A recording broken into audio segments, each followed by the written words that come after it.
What's up, YouTube? Today we're going to be looking at the Open Great League once again, and the team we're taking a look at today is Metacham, Shadow Drapion, and Carbink. However, this is not an ordinary JBL video, and that's because Niantic/Scopely has pushed out the most recent update for GBL, and this is the Refactor. This is the reason we have been in the interlude season, and unfortunately, it is one of the worst updates we have ever seen to GBL. I'm going to be showing it off in this video, why it's just talking about why it's so bad, and you guys are going to see for yourself. If you have not experienced this, just be happy that you haven't, because this is an absolutely terrible update. I believe they've already rolled it back in some areas, and so hopefully they are making changes, but you're going to see why it is so bad today. So without further ado, let's hop into these battles. So heading right into the first match, and this is actually in the new code. So first of all, of course, the animations are slow and clunky, but that's not a problem as we lead Metacham into Fortress. Unfortunately, this is kind of a core breaker for this team. The opponent somehow catches in the middle of a Volt Switch onto a Talonflame, and my Dynamic Punch, even though it is resisted, does absolutely 0 damage to the Shadow Talonflame. Now, you might be like, okay, that's a resisted charge move. Sure, it doesn't do that much damage, but you're going to notice their Flame Charge doesn't even do any damage, and then their Incinerate does more damage than their Flame Charge. Now, you might be wondering, what is going on? Why are none of the fast or charge moves doing any damage? And who knows? Look at that. That is a full powered Moonblast hitting all of the bubbles. Now the opponent's going to fire off a super effective Grass Knot here, and I'm just going to let this go because that's going to do 0 damage to my Carbink. At this point, I've registered that as something is completely wrong. Not to mention that the animations are so far off the actual fast and charge moves that the game just feels extremely slow and inconsistent. I then pivot into my Shadow Drapion. My Shadow Drapion is absolutely huge, and somehow the opponent gets to another charge move, but only after 3 bullet seeds when they were energy dry. I do end up putting up the shield on the Rock Tomb. The opponent's going to come back in with the Fortress, but Fortress is going to have to fire off energy, and if I know anything about the charge moves, then it really comes down to who has more fast move pressure in this game, and I think it's my Carbink straight up. So my Carbink is going to be my win condition. I'm farming up like crazy here. I try and throw once again in the middle of their Volt Switch. Somehow they threw in the middle of their Volt Switch once again. They fire off the Rock Tomb. I'm now going to instantly reset. I somehow get 0 turn switch. I then come in with my Metacham, and yes, I did click the charge move, even though it only registered 3 turns later after clicking my move. You're going to see me click the next one here, trying to throw it in the middle of their Volt Switch, but it just does not register that way. The opponent goes for a resisted Rock Tomb that does no damage, and now I'm going to throw 1 Psycho Cut and the charge move, and look at this damage. Absolutely nothing into the Fortress. They're now going to come back with the Credilli. Credilli will be outpaced. Somehow I'm still able to throw on good timing despite the delay in animations. I'm able to make it to a super effective Dynamic Punch. It does 0 damage to the Credilli, and now you know what? I'm considering the fact that this might have to go to a timeout game, so I actually put up the shield on my Metacham and then look for a full farm down on my Carbink, trying to preserve as many Pokemon alive as I can. The opponent will make it to another charge move here, but I should be able to live it, as even though it's a super effective Earthquake from a Shadow Fortress, it does do 0 damage to my Carbink. That allows me to make it to the rock side. That's also going to do 0 damage, but now it's a battle of the fast move pressure, and Carbink is going to get that full rock throw farm down, and despite absolutely terrible spaghetti coding, we are able to take that win. And here is a comparison matchup where I did not get the Refactor. You're going to see a very smooth switch into the Altaria. I'm able to fire off my charge move as soon as I get there, and Ice Punch is double super effective. It lands onto the Altaria. I'm going to throw 1 more Psycho Cut, bank that energy, come in with my Carbink, which is a complete wall to energy from the Altaria. Now, the reason I'm running this team is just because it's 3 Pokemon that will do well next season, which is why I'm kind of doing a before and after when we revisit these Pokemon during the next season. However, the opponent's going to fire off 2 charge moves. Those charge moves actually do that much damage, just because, you know, it's a Carbink, which is an extremely bulky Pokemon, against an Altaria, which is a very bulky Pokemon, and it's all resisted.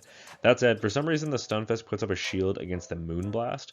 They are going to have to fire off 2 charge moves here, as 1 Mud Bomb will not be enough to knock out. That is simply the bulk of Carbink. That has nothing to do with the new code. But the opponent is going to do exactly that. They're going to fire off the back-to-back Mud Bombs. Mud Bomb number 2 picks up the knockout. Back in comes Medicham. And don't you worry, we have more battles with the Refactor coding coming in future battles here. I just kind of wanted to show like a comparison between the two. With that said, I'm able to make it to the Ice Punch. Ice Punch is super effective damage, but it will not be enough to knock out the Stunfisk, so they do just let that go. And even though they are down a shield, they should be able to survive another Ice Punch here. However, I can also survive another charge move. For some reason, the opponent goes for a Discharge, even though Mud Bomb is a better damage per energy move, although next season I don't think it will be, because it's going to be a pretty terrible move. The opponent makes a really nice catch onto a Furret in the back, but unfortunately for my opponent, I have a Shadow Drapion. Now Shadow Drapion, of course, resists the Sucker Punch and has a fantastic pacing here to the Crunches and the Aqua Tails. I'm going to farm up past the back-to-back, throwing on the CMP tie, and Crunch from this range should be enough to pick up the knockout to the opponent. Actually respects that with a shield. Now I don't want to give them that last shield back, as I do want to save shields for my Medicham in case I need it, in case they get an energy lead. But at this point, I can just farm up to basically 3 Aqua Tails here. The opponent actually makes a catch back onto the Stunfisk, maybe trying to catch a Crunch, but I did throw the Aqua Tail. Aqua Tail is super effective, and because I'm at the back-to-back charge moves, I can undertab Aqua Tail number 2, and Aqua Tail number 2 picks up the knockout on the Furret. And man, what a great game it is when it actually functions correctly. But into the next match, and it's the Refactor coding once again as we lead Medicham into Credillia. The opponent's going to save switch into a Fortress, and I don't know what's up with this Fortress plus Credillia cores, but they are here and they are out. So I'm going to fire off the Dynamic Punch on good timing, throwing after 6 Psycho Cuts. The opponent actually is going to respect that with a shield, and now out comes Carving. Now the opponent could be on Earthquake here, but if it's anything like the last match, they're going to do 0 damage with their charge move. However, this time, the charge move damage actually works. I am able to fire off a Rock Slide right before they make it to another charge move, and Rock Slide from this range isn't going to do all that much damage, so the opponent does let it go. However, they have already given me 1 shield, so I'm fine with giving them a shield back in order to maintain switch advantage, and that's exactly what I'm going to do. The opponent full sends another Earthquake. That should allow me to get a full Rock Throw farm down, and it does. That is absolutely huge as I come out loaded with energy as well. Back in comes Credillia, but Credillia now going to be hit with the Moonblast. And I still don't like the way these animations look. There's just such a delay between everything, like the bullet seeds, the rock throws, when the charge moves pop up, when you like throw the charge moves. It's just very clunky and uncomfortable, and that's not even the worst part of it, because obviously there are plenty of glitches that go along with this as well. In the back they have a Talonflame, so they did successfully bait out my Talonflame answer. Unfortunately for the opponent, I'm able to switch in time into my Shadow Drapion, and Shadow Drapion outpaces the Talonflame, makes it to the super effective Aqua Tail. The opponent does end up letting that go. Now they're going to fire off a charge move of their own, but I can just let this go as Medicham should be able to sweep from this range. But the opponent goes for a Flame Charge. Drapion hangs on. I actually get what would have been damage registration error, but I believe is an intended feature in this Refactor coding, is that I get 2 points thing plus my charge move before the Incinerate registers. The opponent would have needed to go for 1 more Incinerate and the move, so I throw 1 Psycho Cut and the Ice Punch. That picks up the knockout. The opponent looks like they have either force closed their app or just lagged out, and I'll talk about that later, because don't you worry, this is also not the worst part about the Refactor coding. But yeah, we are able to take that win. But heading into the next match, it's a pretty decent lead as we lead Medicham into Guzzlord. We have super effective Dynamic Punch and Ice Punch for this matchup. The opponent's going to safe switch into a Shadow Drapion, and so far this looks like the old coding, so a little bit of a back and forth here. And yeah, but based on how smooth that switch was, it actually is amazing how good it makes the old code look, which is pretty incredible given how many glitches were in the previous code. However, the opponent does win CMP as I make it to the back-to-back. I know I will live an Aqua Tail from this range, so I can just let this go, and then I can fire off a back-to-back Aqua Tail as my own. The opponent knows they win CMP, so they should throw a charge move as soon as they get here in order to either force the shield or pick up the knockout, but no, they let me get to Aqua Tail number 2, and now they're going to give me a shield in a matchup they don't really need to give that shield up in. They're now going to fire off a charge move against my Medicham. I know I have a Carbink in the back, which can just do fine against the Guzzlord as well. So I end up sacrificing my Medicham, and in the back is a Talonflame. So my opponent is absolutely core broken by the Carbink. However, they have not seen the Carbink yet, and I make it to back-to-back Ice Punch. This will put the Talonflame pretty low, and then it's the Carbink show, which means this game is already over. My opponent doesn't know it yet, but unfortunately for me, the opponent actually does win this game because I just lag out. And thank you, new coding. I don't even know if that was because of new coding, but who knows? This game is still trash. Old coding or new coding, it does not matter. But heading into the next match, and we've got Medicham and Titan. I believe this is the old coding. They're going to go for the ISO Spear, and yeah, based on the fact that there was no delay in those charge moves, I'm going to say that this is the old code. So who knows, maybe we'll lag out in the middle of this game too. Fortunately, the opponent comes in with a Shadow Marowak in the back, but Shadow Marowak now going to be hit with the back-to-back Ice Punches before they can even get to a charge move. Ice Punch number 2 does grab a shield. Are they willing to double shield their Marowak and go down 2 shields here? And they are. And that's actually pretty unfortunate for me, because now I have to come in with my Drapion, but the opponent overfarms too much, allowing my Drapion to make it to the Aqua Tail. And even though they have the charge move, I can undertap mine, winning CMP. Aqua Tail from this range is super effective. It picks up the knockout on the Marowak, and now we have a shield advantage and a switch advantage. The opponent's going to come in with a Furret in the back, but unfortunately for the Furret, their sucker punches are resisted. I'm able to make it to the crunch on the CMP tie. The opponent is going to let that go. And at this point, I can just let the Drapion go, and then once again, it's the Carbink show. So out comes Carbink, sucker punches are resisted. The opponent has only one super effective charge move left, and it is this Trailblaze. So I'm going to be respecting this Trailblaze here, and then just looking for a full Rock Throw farm down. And I think we are going to get it. Is the opponent going to show their third? Yes, they are. Back in comes the Titan. Titan going to be hit with the super effective Rock Slide before they can even get to a charge move, and super effective Rock Slide from this range. Probably wouldn't pick up the knockout, but it would put the opponent very low. It looks like the opponent has either force closed their app or lagged out themselves, and we are able to take that win. Heading into the next match, and it's Medicham into Altaria. So this is the old code once again. As you can tell, it's pretty quick into the matchup. This is a decent matchup for the Medicham just because we have double super effective Ice Punch here. However, they will have super effective Sky Attack in return.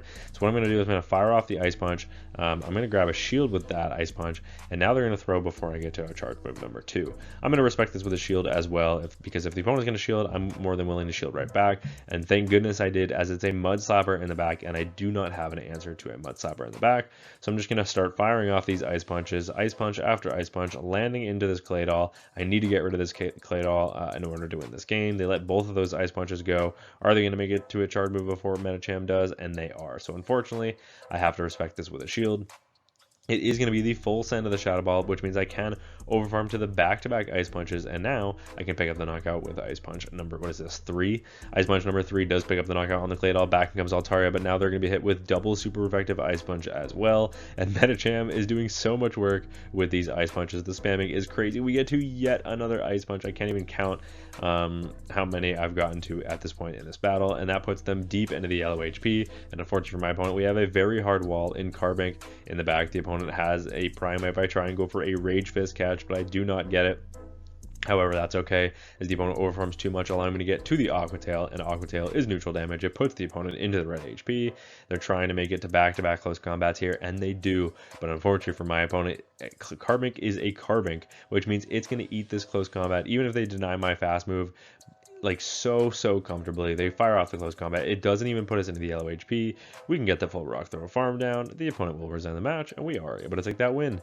Oh boy, we've got the new coding in the next match. Aren't you guys excited? It's a Talonflame on the lead, so I should be able to go into my Drapion here right away and make it to the Aqua Tail before the opponent can get to a charge move of their own. And it looks like that was the case. However, is that only 3 incinerators worth of damage? I guess it is the Shadow Talonflame, which means the coding has worked correctly in this matchup, but now they're going to safe switch into an Azumarill. You might not even notice that the Azumarill came in at first, because the animation of Azumarill was, like, as it came in, was already in the bubble animation before it even displayed that Azumarill came in there. With that said, all of my charge moves are walled here, so I just have to go for one in the move, just spamming out these crunches, hoping for a debuff so that my poison stings do add up. Unfortunately for my opponent, that last bubble does not KO, so I make it to one final crunch, and that will put the opponent into the red HP. However, I have to just come in with my Medicham here. I'm gonna have to shield this up and then look for a full Psycho Cut farm down. The opponent full sends a Hydro Pump there, and now we should be able to make it to the charge move. The opponent comes in with their Talonflame once again, but now Talonflame, it's time to meet your maker. In comes Carbink. Carbink hitting for double super effective. The opponent fires off a Brave Bird, and that tickles the Carbink. We can now get the full Rock Throw farm down, and in the back, once again, my opponent has a Furret. Unfortunately for my opponent here, oh, excuse me, Even if they make it to a super effective Trailblaze, it's not going to be enough to knock out. And even though that should have been a CMB tie, it wasn't, so I had to click my charge move again. And then I can fire off the Rock Slide. Rock Slide does put them into the LHP. It lands about 3 seconds later after I threw it, but now I'm able to come in with my Medicham, make it to the Dynamic Punch. Dynamic Punch lands for super effective damage on the for it, so they are going to put up that shield, and now they are going to look to return fire with a boosted charge move. It is going to be another Trailblaze, so they're boosting their Sucker Punches, so I just have to watch for a catch here, and if they do not get it, then I am going to get the full Psycho Cut farm down. The opponent goes for it, but I hold on to my energy. The opponent will resign the match, and we are able to take that win. We got another battle on the new code. Let's take a look. It's a Talonflame on the lead once again, so I'm going to say switch into my Drapion, and like I said, I should be able to make it to the Aquatail one turn before they're able to finish their Incinerate, and somehow they were able to catch onto an Umbreon. So this is the matchup that I was thinking of in my head. There is no world where they should ever be able to catch out of that matchup on 10 turns when I get to an Aquatail after 9 turns. Normally it's 8 turns, but because it takes 1 turn for a switch, unless this new code means that you take 2 turns for a switch, which I do not believe is the case, then I guess I got 1 turn lag. Unfortunately for my opponent, this is not a good matchup for them either way.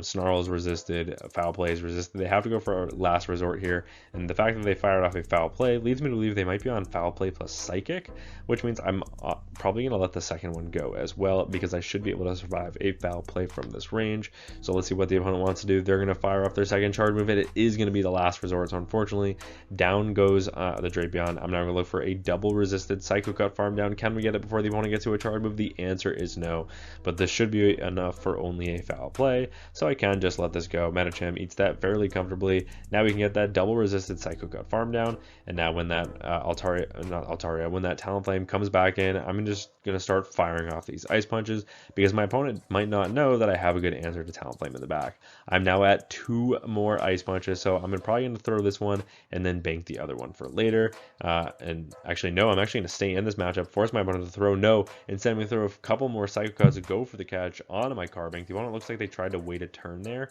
but they ended up waiting 4, and in the back from my opponent is a Galvantula. So even with that hiccup in the mid game and the game not functioning properly, we are able to take that win, as Carbink was a core breaker. But heading into the next match, as we lead Medicham into Malamar, got 2 better answers in the back, so I'm going to save switch into the Shadow Drapion, and now I'm going to look to fire off the Aquatail right away in order to misalign the switch timers and outpace the opponent.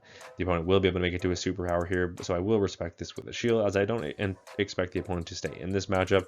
And in the back, they have a Corviknight. Now, Corviknight is hitting for super effective damage with the sand attacks. However, that doesn't really matter here, as crunches do 2-shot, or nearly 2-shot the Corviknight. Looks like they will come just barely short, especially without that defense drop.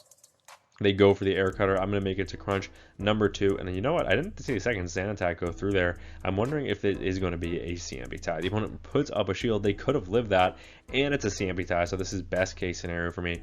I will just let this go. Down goes the Drapion there. They come back in with the Malamar, but Malamar is going to be outpaced because of the 1-turn switch. I'm able to make it to the Dynamic Punch that lands, leaving them on 1 HP, as it is neutral damage, super effective on Dark but resisted on Psychic. So I make the Foul Play catch onto my Carbink, and in the back is, we're not going to find out, is back in comes the Corviknight. Corviknight though is completely walled in this matchup if they're running the standard moveset of Air Cutter plus Payback, which means I can just look for a really aggressive full Rock Throw farm down, and that's exactly what I'm going to do. It doesn't matter how many air cutters my opponent gets to, these sand attacks will not add up. It all comes down to what that final Pokemon is in the back. The opponent in the back we're never going to find out, as the opponent resigns the match, and we are able to take that win.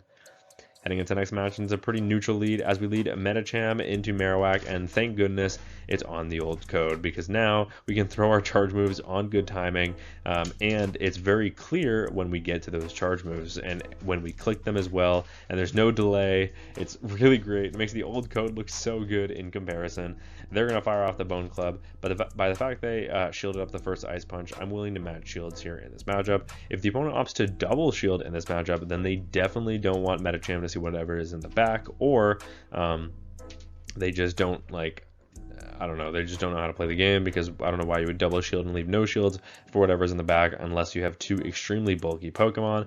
Ice Punch number 2 does put them pretty low. In the back is an Empoleon, and they safe switch it into immediately when I have energy. Maybe they're trying to go for an Ice Punch catch. They do not get it. They end up catching these hands instead, and now in comes Drapion. Drapion will be able to get a full double resistant poison sting farm down before the opponent can get to another charge move, and now that means if the Marowak comes back in, I can deny their energy with an Aqua Tail, winning CMP, and Aqua Tail from this range will easily be enough to knock out the Marowak. In the back is a Toucannon. Toucannon looking for that full peck farm down, but they're not going to get it before Shadow Drapion makes it to the Crunch. Crunch will hit for massive neutral damage on the Toucannon, rocking them, putting them into the red HP. In comes the Carbink. Carbink is a complete wall to energy from the Toucannon, and we are able to take that win. So yeah, that is the new code that they spent an entire season writing. We had this interlude season purely because they were working on this new code, creating it from the ground up. It's expected that there will be bugs, but to this extent and to roll it out live is truly incredible, because it's basically like they didn't play it at all. I mean, anyone who plays any form of Pokemon Go Battle League knows, or even the Rocket Grunts. We complained in the Rocket Grunts that it felt slow, and they implemented it anyways, and it actually felt worse because there were charge moves that were doing 0 damage. The delays were awful. It just felt so clunky. It's clear that the devs pushed this out, they rushed it, and they didn't test it, and it's just really unfortunate that we had to spend an entire season of no ranked, because this is what they were working on. I really hope that we see some improvements, because otherwise they will kill GBL. If this is what rolls out for next season, no one's going to play. It feels absolutely awful to play if you have not played it yet.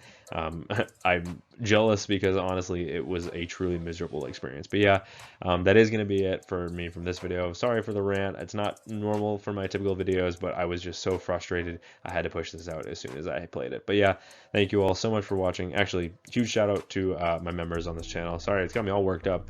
Expert Trainer members: Benny Hemlock, Dr. Mustache, Perry G, Blue Nation, Peter Rushford, Chompus Clip, Sons of Code, Selma Patil, and Amortabart, as well as an extra special thank you to Legend Trainer members on this channel: Andrew Pitt, Moose Juice, Speedster, Estros, Facity Boss, Cities Classicus, Eliana, and Hector. Thank you all so much for watching, and until next time, peace.